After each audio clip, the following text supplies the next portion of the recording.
అమరావతే ఉండాలని జనం అనుకుంటున్నారు. మావిగన్ పేరుతో జగన్ చేసే మోసాల్ని నమ్మట్లేదు. ఇది చెప్పే ప్రయత్నం కూటమి చేస్తోంది. అమరావతిని జనం నమ్మట్లేదు. మావిగన్‌ని జనం నమ్ముతున్నారు అని చెప్పే ప్రయత్నం వైసీపీ చేస్తుంది. నాకు పబ్లిక్‌లో మాట్లాడినప్పుడు కనిపిస్తున్నటువంటి వివిధ వర్గాల లెక్క చూస్తే, ధనిక వర్గం అయితే అమరావతి అక్కడే ఉండాలి.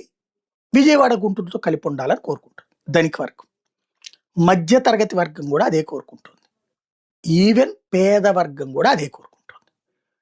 విజయవాడ, గుంటూరులతో కూడిన అమరావతి నగరాన్ని ఆశిస్తున్నారు ప్రతి ఒక్కళ్ళు కూడా.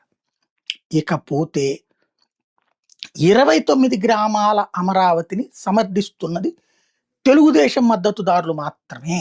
ఈవెన్ జనసేన వాళ్ళు కూడా బయటికి చెప్పట్లేదు, కానీ వాళ్ళకు కూడా 29 గ్రామాలతో రాజధాని ఏంటి అన్నటువంటి ఫీలింగ్ ఉంది.